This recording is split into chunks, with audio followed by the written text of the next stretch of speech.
1, 2.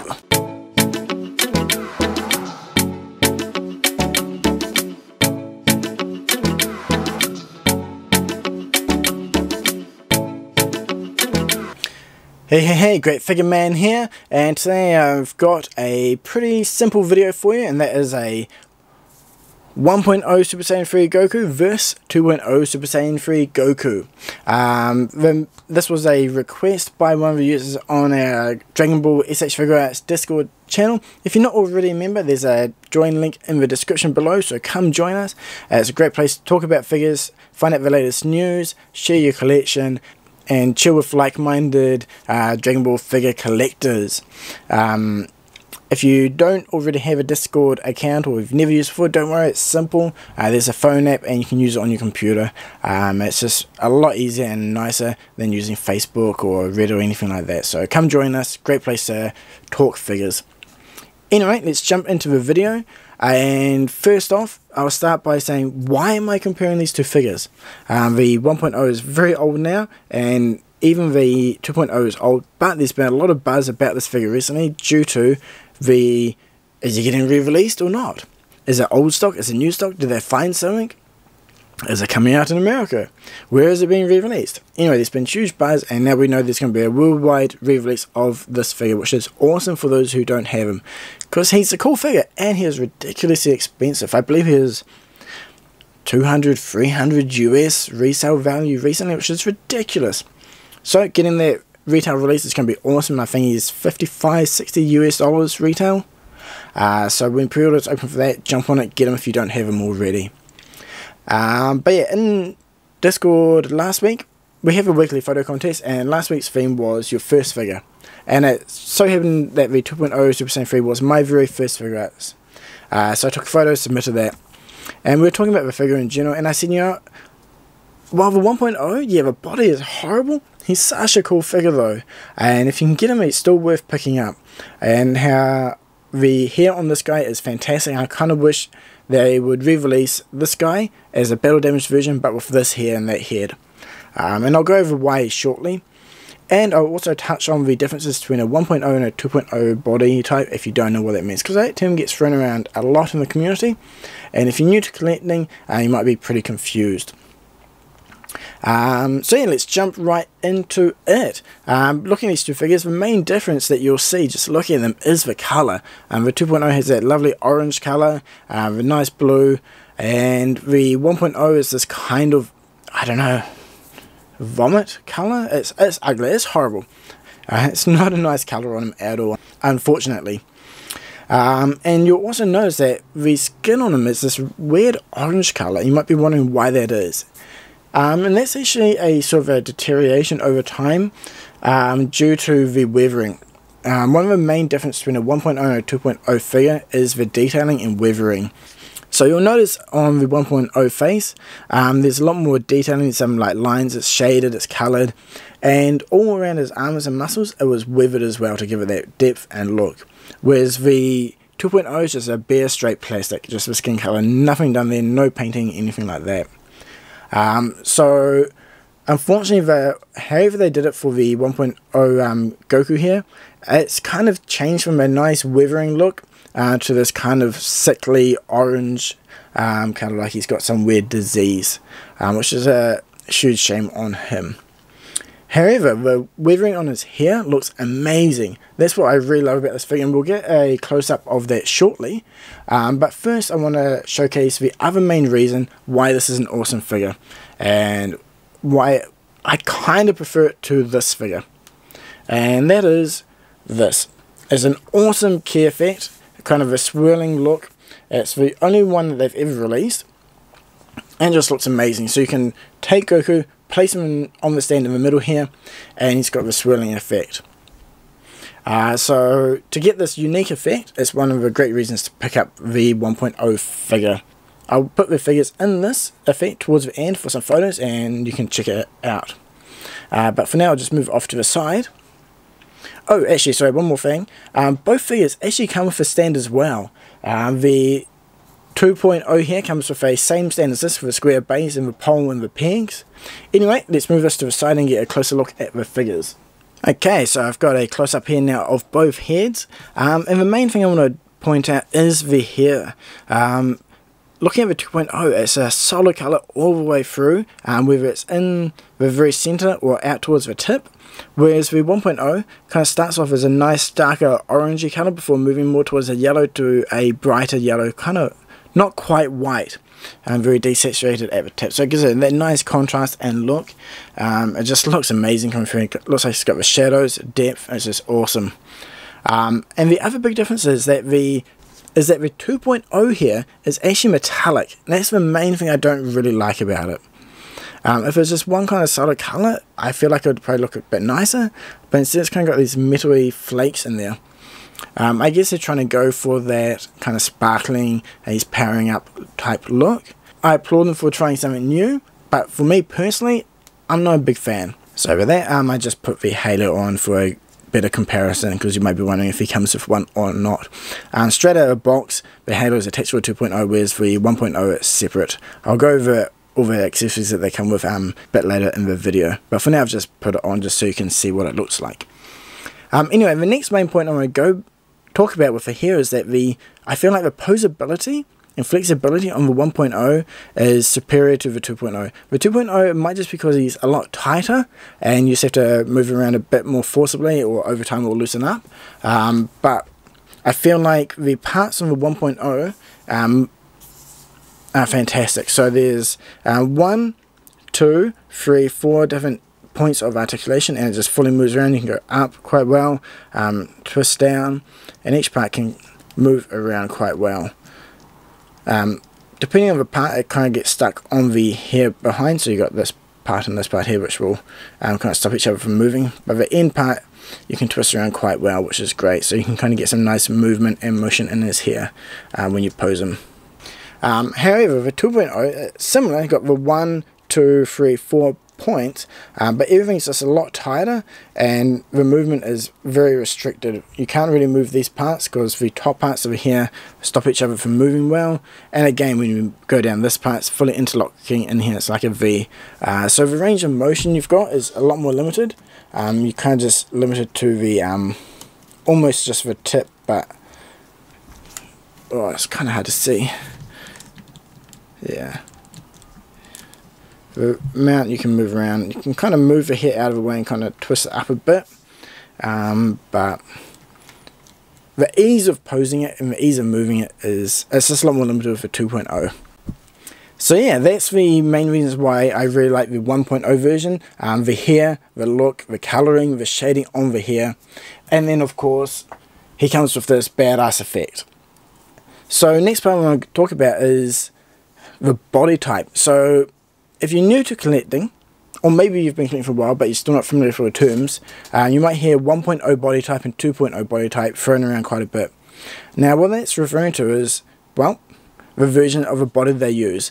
I can't remember from which figure it was that they changed from, but they moved from the body type that's used on the 1.0 Super Saiyan 3 Goku here to the one on the right. And looking at them, one of the main differences you can see is the crotch area. You've got a leg, the hip and crotch, and that's all you've got.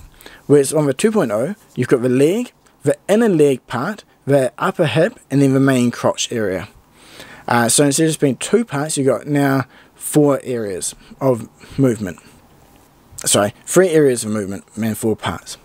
And the next main point of difference is the chest area. So you've actually got an ab crunch area, so you can actually articulate along this point, whereas with the 1.0 it's fully solid all the way through. The third main point, it might be a bit hard to see in this pose, but we'll see it a bit closer shortly, is actually the knee design. So you've got 1, 2, 3 parts here.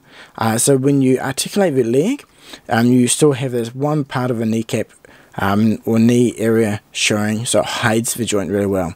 Whereas the 1.0 is just 2 single parts, so when you do bend it, the joint kind of sticks out. So it's a cleaner move and looks nicer when you've got them in dynamic poses. The shoulder, elbow joints are all very similar. There's a little bit of a reworking, probably be able to see shortly, but the peg that's used in 1.0 are pretty long in comparison. So let's pop them out and have we pose and we'll see the difference. Okay, so I've got the 1.0 here, and when we move the legs, they actually have a really good range of motion. It's one of the benefits with the 1.0 that not too many people talk about, is that they did have a fantastic range of motion. So you can get them into some pretty cool posing and quite spread leg, wide legged type pose when he's doing like his key attack and so forth, which is pretty cool. But they get loose fast, and then other type of motion you're kind of limited in the way it can twist around. And then with the knee, as I was saying before, when you bend it, the joint just sticks out. It's not exactly that pretty. And with the chest, obviously you can't move, and it's just a single ball joint in there. And they tend to be able to lift up a bit so you can move them, so you can sometimes get some good flexibility in there as well. But obviously the whole chest part, since it's one solid piece of plastic, it will just move in one go. And then with the arms, as I was saying before, you can kind of swivel the armor out and you can see right in there. It's just a very long peg that goes into the center. Again, you can still get some pretty good range of motion, which is good. It's just that it's not, the joints aren't hidden well. So depending on the pose, it doesn't look that great in my opinion. But yeah, you can kind of see the hair a lot better on this side. You can kind of see into the joints and the range that he has in the motion, especially since you can swivel this right around easily and can have it twist right or to the left, and it gives you that nice motion. Now for the 2.0 figure, with the shoulder up here, you can see it's a very similar design, but the ball joint goes straight to the shoulder instead of going deep inside the figure, which is quite nice. And again, still a really good range of posability and articulation. But the main difference, obviously, there's the chest crunch, the ab crunch, so you can move it on there, so it's two parts, so you can twist around and bend upward back, which is pretty cool. So you can get them really twisting down, bending down into a more natural pose. And then for the legs, you've got the, when you do the splits, as you can see, compared to 1.0, the range definitely doesn't compare. The 1.0 is fantastic in this regard, but you can move right around and swivel the legs a lot easier, so you get that better motion, and all the joints are hidden better, and just looks overall tidier and nicer. And that is especially the case with the knee. So now with the bender, you've got the his gi, his clothing there, so it's covering the main joint, and it's a lot thicker and stronger, so you get sturdier joints as well in the process, which is great. So they do hold up really well. He's not loose, and he can hold his weight extremely well. Now with the hair, as I was saying before, it's just got the four parts you can kind of move around, but it's a bit easier to see here. You're very limited in the motion you have. You've got like a couple of mil of movement before it touches the upper layer, and again for here you can move the third part a little bit, but it's going to hit the top or bottom hair piece. So the only one you can really move is this piece, and again, unless you kind of forcefully move parts out of the way to twist up and around, you're kind of limited of what you can do. And the metallic look just isn't that nice in my opinion. So yeah, that's a simple rundown of the difference between the 1.0 and the 2.0 Super Saiyan 3 Goku, and the difference in the body types. So yeah, a lot of people when they're collecting these, they say, oh, which version should I go for? And people often say, don't buy the 1.0, they're rubbish, they're horrible. But that's not really the case. They have their points and they have their merits, and some of them are still really good figures. As long as you're aware of their limitations and some of the defects they can have in terms of a weathering going weird, they can still make really good figures, especially if you can get them at a good price. This guy normally goes for around 10,000 to 12,000 yen. For that price I feel it's a little bit expensive, but I saw him for 7,000 yen when I was on holiday. And yeah, for that price, I thought, hey, you know what? I definitely want to add him to my collection, and I think it's a really good pickup at that price point, especially for the effect, and the hair just looks amazing. And if you can't get a re-release version of this guy, but you still want a Super Saiyan 3 Goku and his price still stays ridiculously high, then I think he's a really good option. And later this year there's going to be the full power Goku coming out, where I believe you should be able to take this guy's head and place it onto their body. You do need to take the peg, and there might be some minor adjustment to be done there, and that's something I'm going to try when it comes out, and when it does I will do a video on that for changing the head from this body to a new updated 2.0 body. So if we can do that, I think it should be a fantastic figure. In terms of other good 1.0 figures, the 1.0 Scouter Vegeta is very good. He's a shorter size, he comes with some cool key effects again, and his weathering detailing looks fantastic compared to his 2.0. So there's some really good figures out there, so if you're new or old to collecting, you've just completely avoided them up until now because you thought they were shit, hey, it might be worth taking a closer look at them because you might find some good gems that you really like. Before we finish this video up, I'll chuck these guys into their packaging so you can see a complete comparison for what they come with. Here we have them in their packaging, the 1.0 and the 2.0 here. Yeah, the difference in what they come with is actually quite big. The 2.0 comes with a very good selection of different hands and poses for doing his Kamehameha, just grabbing people, doing his teleportation, and just hands out effect, which is really cool. Whereas the 1.0 just comes with a closed fist, a teleportation hand, and just kind of a Kamehameha grips as well. And then the faces they come with, we get the kind of stern looking straight ahead, and this one's kind of the, what was that, open mouth to the side look.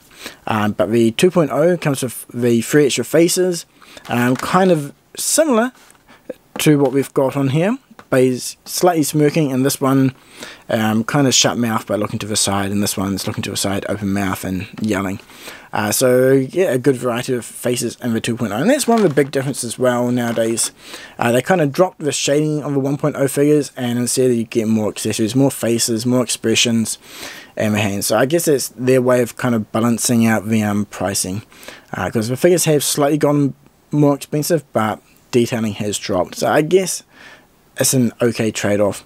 Might be good to get some figures with more detailing with the accessories. That'd be really cool. But again, the pricing of those ones would be a lot more expensive than what we are paying now. The halo is attached on the 2.0, whereas you have to attach it yourself on the 1.0, but that's not really an issue. But the 1.0 does come with this awesome key effect, and that's one of the main big bonuses of the 1.0, as I was mentioning before.